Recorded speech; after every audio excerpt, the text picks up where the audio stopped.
Mbote na bino bandeko balandi oyo bozuli baku ya kolanda ngonga ebeti ya mokolo ya lelo nazali na esengo ya kozala lisusu liboso na bino na mwatango moke nde bozwi bolai bwa basango. Ministre de l'Environnement Ami Amatobe Azalaki Liboso ya ba députés nationaux na séance plénière ya mokolo ya mercredi 4 avril 2018 pour na kotalisa na bango lolenge nini dossier ezali kolengela ma ya kotinda mai ya rivière Ubangi na lac Tchad. Pirus Pembele abeti Singonga. Plénière ya mercredi 4 avril 2018 en Assemblée nationale na bokambami ya premier vice-président honorable Rémi Massamba et yambaki ministre ya environnement oyo ayaki kotalisa na baponomi dossier ya transfèrement topé ya kotinda mai ya rivière Ubangi vers lac Tchad. Si maya exposé na ye nde ba député balekaki pona kotalisa moko ba préoccupation na bango.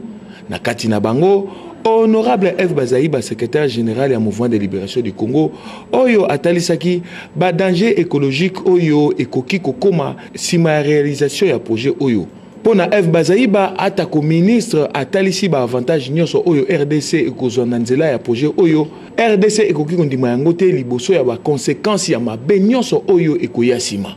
Pe asengi na ministre mbala sima soki azongi amemela bango accord oyo mokonzi ya mboka Joseph Kabila asinyaka na ba président ya bikolo nyonso oyo bazali na posa ya mai ya RDC. Pour mosusu ezalaki bongo question orale avec débat oyo ezalaki adressé na DG ya Société nationale ya électricité SNEL na Bokuse kolandisama na gestion ya lotiliki na Congo démocratique. Sima na ye ko exposé nzela epesamaki na ba député oyo bayaki tour à tour kotalisa misala ya mabe oyo SNEL azali kopesa na oyo etali bongo lotiliki na peuple congolais. Bango nyonso batalisaki ete SNEL nde azali kofrener développement na Congo démocratique pe azali kofavoriser misala mabe mingi oyo ezali kosalema na ekolo. Ngonga ebeti. Vice-premier ministre chargé des Affaires étrangères Léonard Cheo Kitundu Atalisaki mokolo ya mardi 3 avril 2018 opposition ya gouvernement ya République démocratique ya Congo na oetali participation na yango na conférence humanitaire ya Genève o ekosalema le 13 avril 2018 à lobby ete RDC eko participer na conférence wanate po ete yango ezali classé L3 o ezali niveau ya gravité makasi. Yannick Moulengo abeti Singonga. Mokano ya gouvernement ya École Congo démocratique oyo etalisamaki na vice-premier ministre chargé des affaires étrangères Léonard Cheo Kitundu. École Congo démocratique eko participer à la conférence humanitaire à Genève oyo ezali prévu le 13 avril 2018. Bakomela ki secrétaire général ya Nations Unies mokanda na date ya le 31 mars 2018. Wapi batalisaki kokamwa na bango na komona École Congo démocratique ezala classé na L3 oyo elingi koloba niveau ya gravité oyo eleki likolo catégorie oyo ezali kotalisa image catastrophique ya makasi. Selon situation humanitaire na École Congo démocratique ezali ya kokokana na ba mwandambo ya bikolo na mokili wapi bitumba ya makasi ezali ko engager mapinga ebele ya bikolo na ba bombardement ya makasi uta bambula ebele. Selon Cheo Kitundu wana ezali kaya École Congo démocratique te na tango oyo École Congo démocratique ezali ko telemela batak oyo ezali non conventionnel pe asymétrique ya ba groupuscule terroriste pe ya ba groupe ya mapinga criminel. Pona Cheo Kitundu, situation humanitaire ya École Congo démocratique ezali préoccupante te. Topé komitungisa kasi ezali ko telemela be exagération nyonso oyo ezali ko bala na tena oyo ezali ko leka na terrain. Nzokande Conseil ya sécurité ya Nations Unies atalisaki komitungisa le 24 mars na oyo etali bobebi ya situation humanitaire na École Congo démocratique.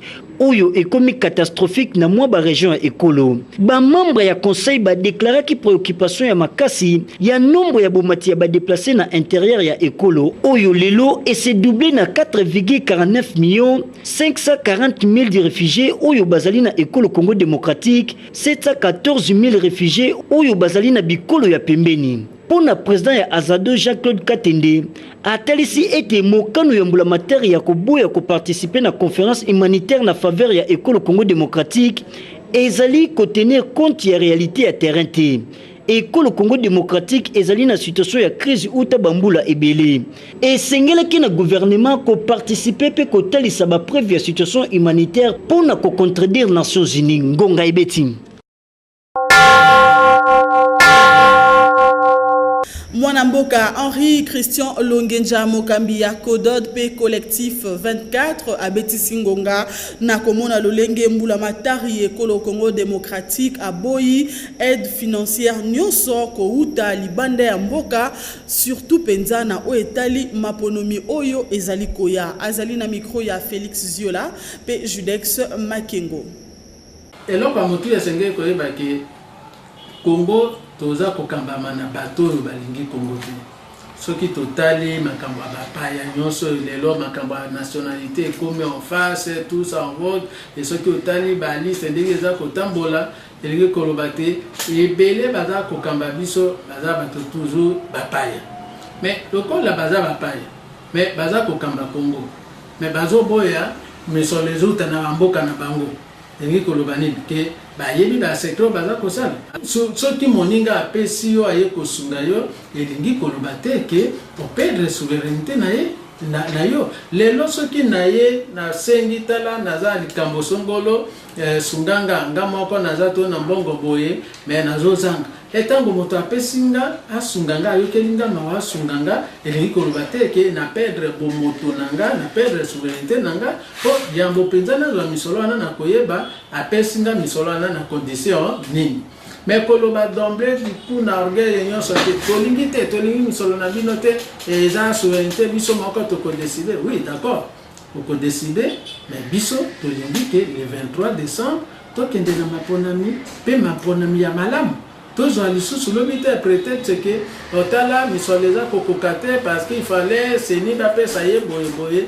et sengeli ba confirmer biso amen et loko na koki ko senga na gouvernement que ba kambaka ekolo na orgueil te bon bien sûr orgueil moko pesa la kabé pour américain par exemple azaka orgueil azaka fier d'être américain kozala na fierté wana ko kambambuka oui mais kozala na esprit ya kayaka okina sala parce que bakakil politique eza na kati ngongo ana eza kokamba mboka na ndenge ya malamu te petango moni ke ozobunda bitumba pe yo moko ngo mosusu ezosimba te moninga lobina tio liboko baboya ka liboko ya moninga te ya moi ke liboko ana tia poison soki liboko ana tia poison na liboko pe alinga peso liboko bi nga na osimba liboko ana te potala otiaki likambo boye mais orgueil wana eza na sens ya mabe po lobi to yo kateke mapona mezate biso société civile to tenir à l'aile que volobi boza misolo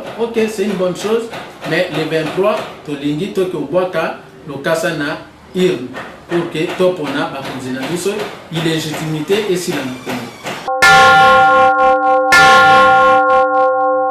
Ministre provincial et intérieur ya Kinshasa Emmanuel Akweti Aouti ko contredire maloba ya ministre national ya droits humains Marie-Ange Mouchobekwa oyo aloba kibongo na conseil ya droits de l'homme de Nations Unies ete mobeko oyo epekisaki ba manifestation publique yango elongwe Piris Pembele a Betisingonga. Mwana mboka Marie-Ange Mouchobekwa autaki kosala déclaration na date ya le 20 mars 2018 na Conseil des droits de l'homme ya ONU était mesure oyo epekisaki ba manifestation publique elongwe to ezali levé. Kasi na ngambo ya ministre provincial ya intérieur ya Kinshasa Emmanuel Akweti ye alobi le contraire. Atalisaki yango mokolo ya mardi 3 avril 2018 na koloba ete mesure oyo bakambi ya Kinshasa bazwaki pona kopekisa ba manifestation publique etikala kolongwa ata mokolo moko te. Kasi ba demande ya ko manifester bazali ko analyser yango cas par cas topé ka moko na moko bango elongo na ba service ya sécurité.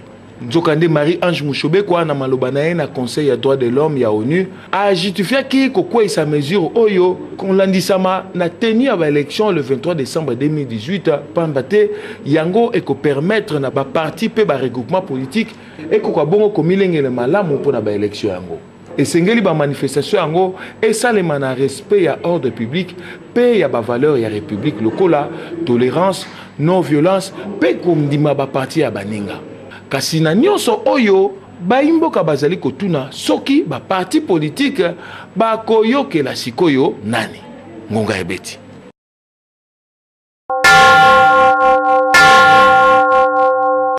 Désiré Mbondi Wambondi, porte-parole ya mouvement ya libération ya Congo, Abeti Ngonga na komona lolenge ministre provincial ya intérieur Yenguma Mokondi Kinshasa azali ko telemela na bokasi nyonso penza mobeko ya ministre national ya justice Marie-Ange Moshebekwa na o etali bongo levé ya mesure o ezali ko pekisa ba manifestation publique azali na micro ya Pyrrhus Pembele.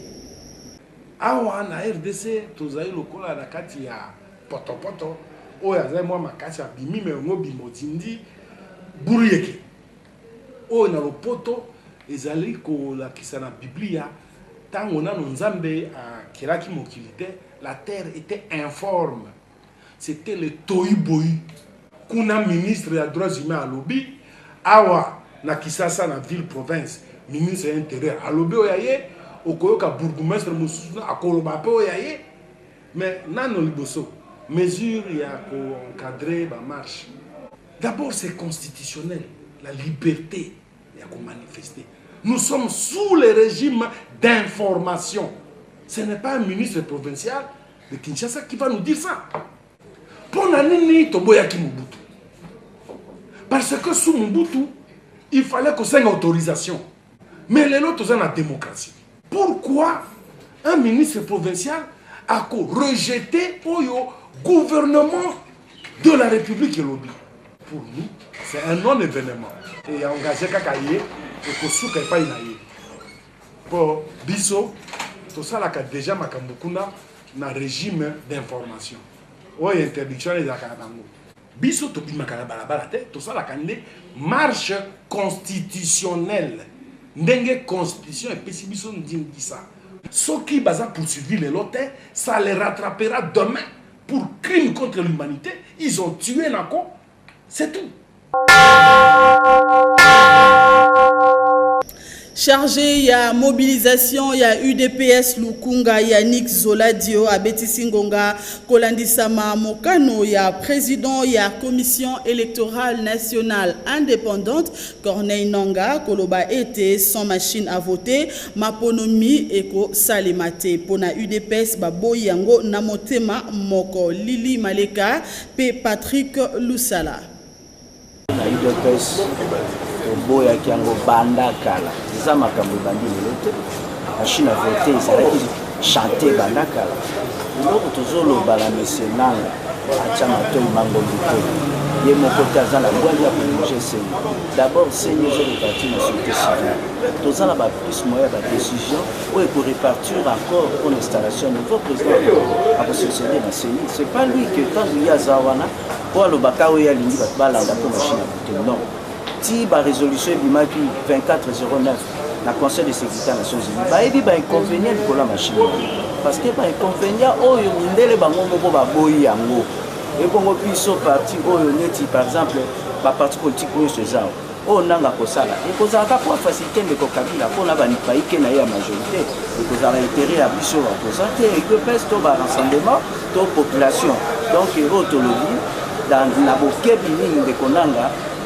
Yeba supu yakoba elangu saite parce que aiba ndenge makambo bana Congo isibatelemi ba congolais bozala vigilant partout ba kosabino te makambo machine à côté na UDPS tozokende vers présidence de la République pour tozwa casquette ya mboko to diriger mboko état de droit et la démocratie tozwa vrai artenance na kati ya mboko pour que population azwa mosala tala lelo ba jeune bazo sisa ba classe mingi baza ba kabiniste bazo sala rien mais c'est pas que to critiquer ba kabiniste malgré ba premier que c'est longtemps là qui pour on se prendre en charge Donc ba Congolais sika tout bozali pour se prendre en charge bo barrer pour la machine à voter ba étudiants toute l'université là ba institut bo ba que machine à voter ils ont impact na ido test bo yango tozo ke na élection bo ils la peser réduire selon résolution et du maki pour la décrispation politique na ba o union surtout baza ba exilé libanda na ba o baza na ba prison awa ba opposant ba bima.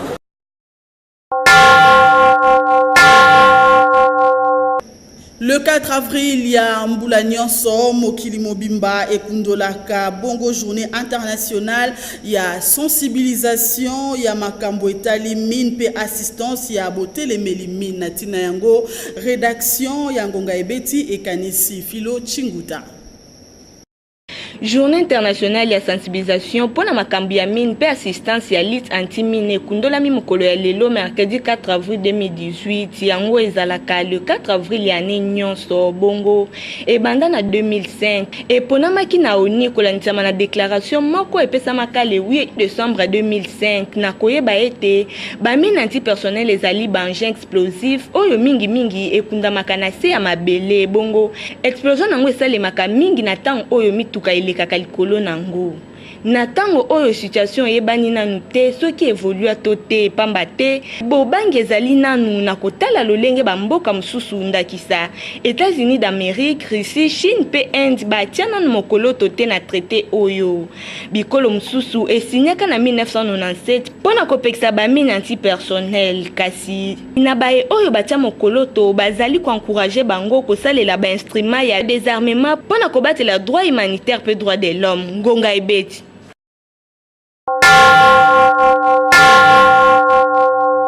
Syndicat Force Interprofessionnelle FIC Namokuse et Salaki Bongo Conseil National Extraordinaire na Tina ya Komilengela na Maponami Oyo gouvernement congolais a Sengi na ba syndicat Nyonso Irène Boulembi pe Sardou Dimbu. Syndicat interprofessionnel ya École Congo démocratique FIC Namokuse basaki Conseil national extraordinaire oyo tinezalaki pona ko préparer syndicat na bango pe ko affronter l'élection syndicale au gouvernement alingi ya Salambula oyo na yango bofunguli ya ba travaux ya Conseil national ezalaki na ministère ya jeunesse na commune ya Kalamu wapi ba participants ba utaki bipai na bipai elongo na ba oyo ya vie province ya Kinshasa na bokambemi ya secrétaire général André Bokili oyo alekaki na cadre ya ba travaux d'amendement pe adoption ya ba texte lokola statut pe règlement intérieur kobongisa ba texte oyo ezali etinda ya gouvernement na ba syndicat nyonso oyo elingi ko participer na élection sociale édition 2018-2021 boyoka ndenge ngonga ebetami eza pamba te eza ba recommandation pour tout se conformer na recommandation ya ministère ya travail yango wana toza ko organiser. Alors normalement tu organises un congrès. Bon le coup là ministère vie mikano vraiment il faut se conformer. Tous là ka na ba organiser aller conseil national soit congrès soit le conseil national. Et aujourd'hui non il faut convoquer conseil national extraordinaire cette fois-ci parce que pour tout se conformer dans l'instruction il y a ministère il y a travail. Pour amender ba document na biso et les statuts na règlement intérieur. Sima Kobongisa statut pe règlement intérieur, secrétaire général na équipe naye ba présentaki bilan à gestion na bango. Yakoye bezali été syndicat FIC et École Congo démocratique ezali administration publique pe entreprise nyonso ya l'état. Konga ebeti. Bavoka ya journaliste indépendant Eliezer Tamboué basalaki conférence de presse mokolo ya mercredi 4 avril pona kotalisa bongo procédure ya mabe ya bokangeli client na bango ezalaki bongo na akage Mija Alua abetisingonga. Lisanga bapandisango elongo na bavoka défense ya ndeko Eliezer Tamboué basangalaki mokolo ya mercredi 4 avril 2018 na siège ya CAJ na tina kolobela procédure ya mabe oyo esalemaki pona kokanga client na bango ndeko Eliezer Tamboué. Présentateur ya magazine Tokomi Wapi na likambo etali kobotola diamant ya 35 carats pe liwa ya mokolo na yango. oyo ezali kosalema na kati ya gouverneur ya Kasai Ngoyi Kasange pe Eliezer Tambwe. Natina wana bavoka ya ndeko Eliezer maître Georges Kapiamba pe maître Hervé Diakese bazali kosenga ete bafongola na lombangu nyonso enquête natina koyeba bosolo ya likambo boyoka ngunga kutani na biso awa ezali bongo mpona bokangami ya ndeko na biso Eliezer akangami na likambo nini likambo ya mwasi te ayibi te abomi te afingi te akangami na nzela mosala na ye toke kokanga batu lobi na matonge bazo sala montage ya son montage ya nini Eliezer azo senga Ngoyi Kasange $20,000 biso moko nalingi boyeba yango ata senga kembongo ndeko meme na maboka bazuzi kosenga mutu mbongo eza infraction toza na mboka pasite soki na senga eza infraction asenga ki ete pamba te lobi na 23h je précise l'heure biso moko ba journaliste ici kade to kiti pona total ndenge ni makambo ezolekela toke kokuta bato wana bazo monter son yango nde so balingi ba ventiler dans l'opinion Eliezer asenga kimo tala lokuta bato bazala hala nous allons t'entraîner à l'échec ngunga ye beti. Maître Laurent Onyemba, avocat et journaliste indépendant, Eliezer Tambwe, Abeti Singonga Natina, il y a procédure, il y a mabe Oyo Bakangeli, Eliezer Tambwe, na dossier Oyo Ezali ko opposé, yé na gouverneur Ngoyi Kasange. Azali, na micro, il y a Rodrigue Niembo, P. Judex Makengo. Chez Ndeko Eliezer, imputation dommageable et tentative d'escroquerie. Ngana lobaki na magistrat, deux choses, le caliboso, il est à la cause de la convocation, ça signifie que la règle de droit est violée, il a été ramené par mandat d'amener alors qu'il n'a jamais été invité. Deuxième chose, pour trois choses. Ce qui la fuite est à craindre, si les faits sont graves et si l'identité est douteuse. Eliezer n'est pas pris en charge, pas aucune de ces conditions. Et donc, il devait rentrer à la maison pour revenir en un homme libre pour Nakosamba. Et là, il est normal. Troisième chose, Eliezer n'a fait que pour l'Oba, pour l'inquiétude. À dans les médias, dans les magazines, pour la déposition, il y a des éléments qui ne sont pas diamant à profit, il y a un diamant, on a même un pote avec côté. Est-ce qu'il l'a fait dans le cadre de sa profession? Je dis oui. Est-ce qu'il a énervé des dispositions pénales? Je dis non. Parce que les mécanismes sont aussi pris en charge dans le droit à la journaliste pour l'année. Ceux qui ont kangé Moutou, ou bien ceux qui ont fait cette déclaration à Mabé, n'est pas journaliste, qui ont tout le droit de réponse. Il les aide à faire le droit de réponse. Il va côté ça, il va boyaki. Et le calibre, c'est le camion balai. Il va saisir ses sacs. Pour ces sacs, à sa ligne, à Sambisa, il les aide dans le journaliste. Pourquoi. Il est le deuxième jour, le troisième jour, il est déjà au de prison sur Batik. Et donc j'estime que dans le négé à Mibeko, dans le la salité, dans le négé à Mibeko, dans le pour reprocher. Et tout qui va vous reprocher, ne pas reprocher conformément à Mibeko, c'est dit. Pas des batailles pour ça, ce n'est pas normal. Toleki na page promotionnelle ya Ngonga Ebeti Bolanda. Direction générale ya collège du réveil esengi na baboti nyonso baeba na bango batangaka na école na bango mingi ba finaliste baleka na lombango pona kofuta minerval pamba te na mikolo zomi o etikali mwana nyonso oyo kofuta minerval te akosala ba examen te pe bakozala kaka libanda ya école tami mokoloto direction générale Mesetarataka Mandefu Josué.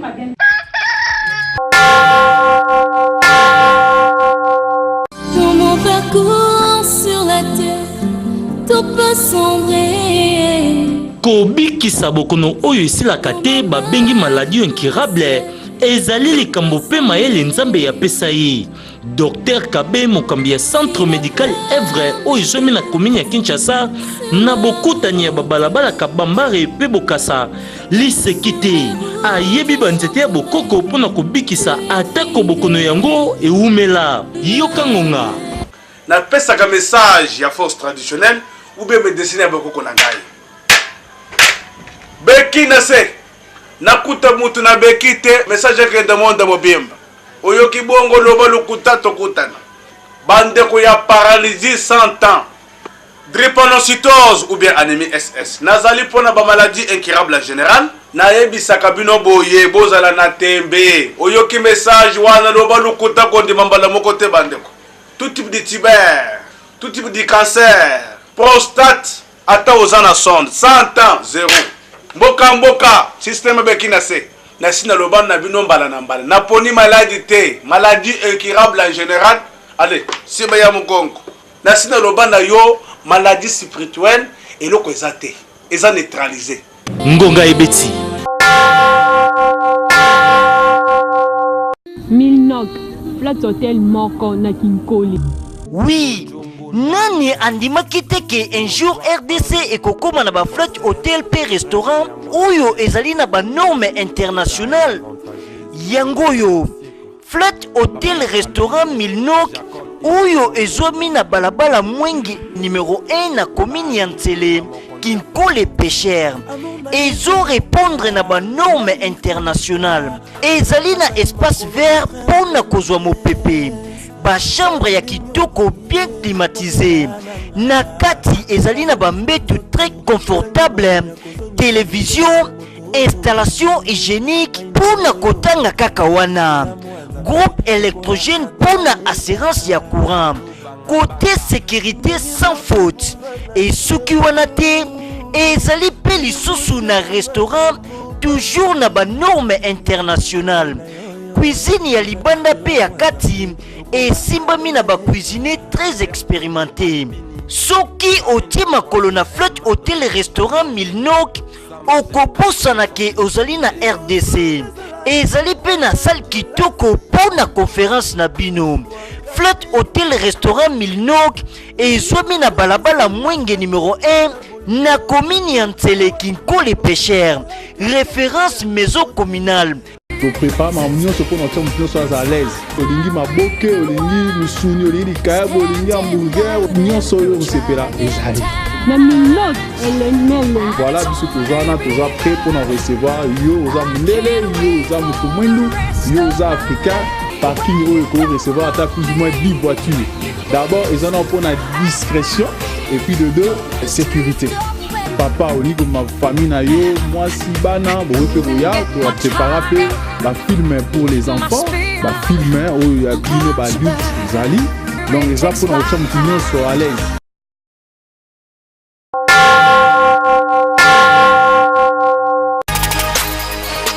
Bandeko ya République démocratique du Congo. Opportunité oyo ezali ya koratete.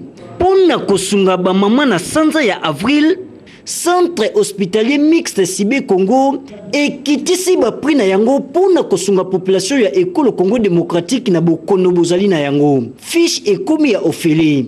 Consultation ekiti na 5000 francs ya pamba. Gynécologie 5000 francs na 3 examens à ofele. Accouchement $25 pour na mutu uyo aboti mwana mwasi. Pe $30 pour na mutu uyo aboti mwana mobile plus circoncision. Opération cas simple nyonso ebandi na $100 ya pamba. Échographie plus radio na $10 ya pamba. Ndeko bino bayebo nyokomi na ba problème ya mabota na baka lokola faiblesse sexuelle, impuissance sexuelle, frigidité et éjaculation précoce. Na hôpital Sibé okozwa solution. Fiche ezali ya ofele, consultation plus 3 examens na 10 000 francs ya pamba. Buyo Kangonga. Biso Sibé Congo pona komona lokumu ya ba mama na biso ya Congo. Tozane loko akopesa bango te. Yango to fungoli ba porte na biso na ba service na biso nyonso na ba primoko ya se oyo ekokai na bozui ya ba mama na biso nyonso ya Congo. Alors nakati ya bokono lokola bokono ya misu, bokono ya minu, ba mama baya bakozala satisfait bakozala desite pona ba mama ya kobota mwasi nyonso oya kobota na sanza oyo 2 jours okofanda na hôpital na biso ezali ya pamba. Lokola biso ba mama na bengi bino boya sur le terrain. So weka sur le terrain boko vivre makambo kitoko. Tote ba prix moko ba ya mukie pona bino. Ngonga ebeti.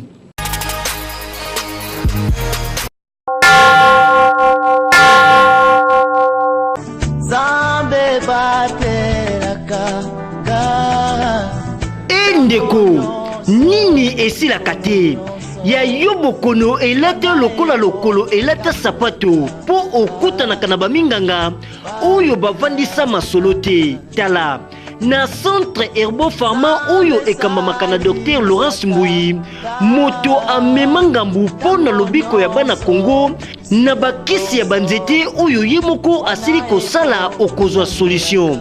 Hernie, myome, faiblesse sexuelle, éjaculation précoce, hémorroïde, stérilité pona kotanga kaka wana.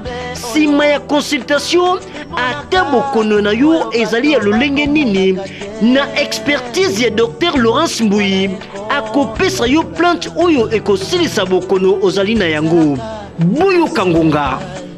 J'ai eu la guérison.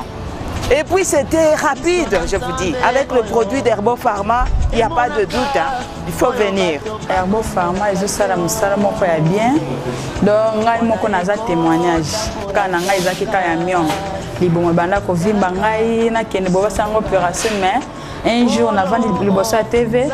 Na moni maman Laurence na zu numéro na bengi na ye na centre ba komenga ba kisi ya mion na minute na mela ba kisi na bika vraiment na landa ki ba publicité na télévision na vu papa to ya a papa boy oh bino baba miloko na bino na bosala ka eza lokutanga bité etokeni to yene na Herbo Pharma ba pesi ba kisi ba landele traitement donc na minute na za donc na za ya ko sepela. En tout cas, moi, hésite à cater. Centre Herbo Pharma et Zomi na commune ya Limete Salongo. Référence pour ya Mayanjili. Topeli Susu na commune ya Bandalungwa na balabala Msiri numéro 278. Pour na bandeko ya Brazzaville, bobenga kaka na ba numéro oyo bobengelaka Ngonga Ibeti.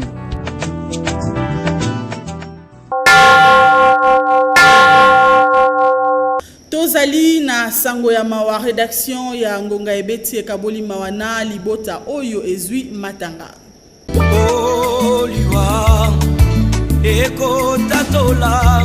Madame Maya Yamate, journaliste incessive hyperalique, Libota Dangama, Odo Dangama, Christine Dangama, Rai Dangama, Jeanne Deka, Mimi Dangama, Bazana Mamunene ya koyebisa na ba membre ya famille baninga pe bayeba na bango ya Kaso Peli Tangunde territoire ya Yakoma province ya Nord Ubangi na ba ressortissant ya Sud Ubangi liwa ya ndekopé papa na bango Dangama Koto Séraphin oyo azalaki ancien administrateur principal na service national d'intelligence et protection SNIP na Mpuse gouverneur ya ba radio ye akufaki na liwa ya Mbalakata poso eleki na hôpital général ya référence ya Kinshasa ex mama yemu. Programme ya matanga esalemi boye. Mokolo ya samedi 7 avril 2018 bakolongola ntoto ya moei na morgue ya hôpital général ya référence ya Kinshasa ex mama yemu na bangonga ya 10h pour la exposer yango na lopango ya famille oyo ezwami bongo na balabala Jamena numéro 25 kuna na Mbinza village na commune ya Ngalema. Référence à Gramalik Topé entrée ya Bel-Air sur route ya Matadi. Mokolo ya dimanche 8 avril 2018 nde bakokunda nzoto ya Moei na malita ya Mbeteke nouvelle cité. Ticket communiqué oyo ekomela moto nyonso ayebi famille Dangama.